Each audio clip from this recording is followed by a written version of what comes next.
And that's not the whole matter, just 35F. Right. Okay, but we do have some cards here. Lisa, Derek, Samantha Franklin, Arnold Sachs, Marion Folgers, Matt Dow. Please come forward. Please. Okay. Good afternoon. My name is Samantha Franklin. I know we've got a continuance on this motion, but I was hoping to make a brief and somewhat cathartic statement on this matter. I am a resident of L Ron Hubbard Way. Every weekend for the past 2 years, this public street that I live on is completely closed to the general public. It's closed for pizza delivery, it's closed for my friends and family to visit, and I have to present ID to get to my own home. Non-Scientologist residents living in single-family homes on LRH Way are never petitioned about the street closures. The only people petitioned are the Scientologists who were birthed on L Ron Hubbard Way, and of course will sign the petitions in favor of their organization. I've never received a 10-day advance notice of street closures. The street is often fully blocked at both ends with unsightly fake shrubbery, and often kiosks block the required 20-foot fire lane. Up until Labor Day, residents have not been allowed to drive to their garages attached to our buildings that we own and rent. Without warning or notice, our driveways have been blocked in, and we've been physically prevented from leaving our homes as well. In order to park in the Scientology-owned garages during events, residents are photographed and must give Scientology their driver's license numbers and social security numbers to be issued a parking pass. Massive construction efforts are launched all hours of the night for several days in preparation for these events. Work crews are out on the street all night hammering, hoisting massive movie studio caliber floodlights onto scaffolding, along with building the blockades that will be used to cumber our access to our homes. During the events, the music is often blared at top decibel past midnight.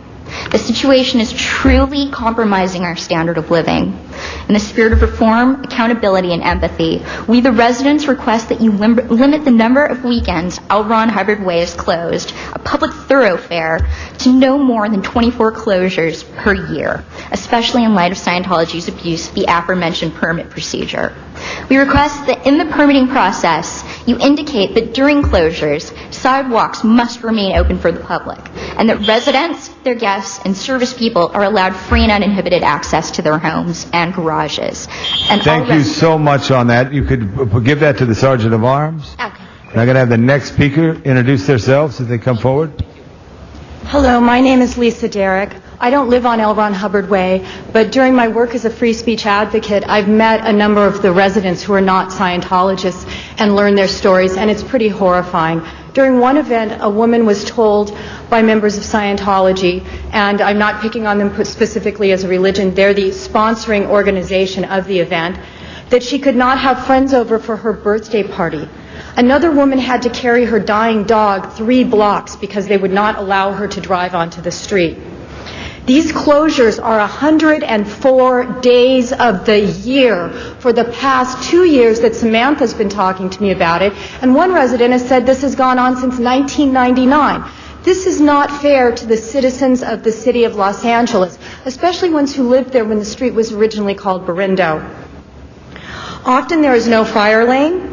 Noise goes on for all hours. I've actually been visiting people and had to call 311 at 11 o'clock at night because there's construction work going on.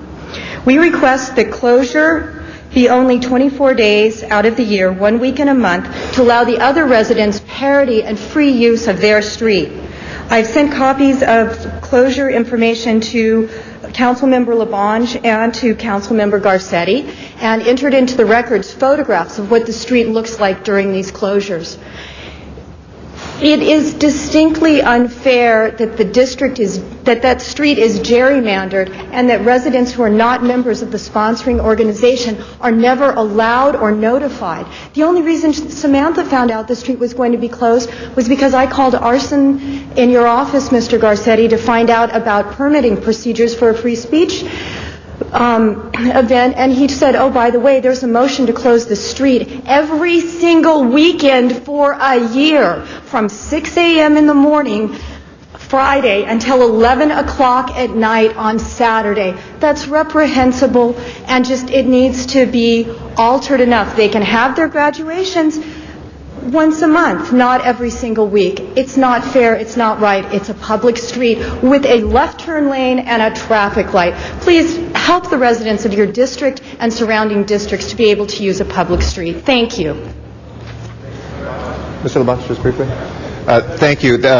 And thank you for that. I'm glad that Arson could bring that to your attention. And I don't know if you caught it, but I want to make sure you heard that we continued that piece of it so that we can get together and we can see how we can solve this problem. And we really appreciate you coming here, appreciate your patience, and bringing this to our attention as well. Thank you. Yeah.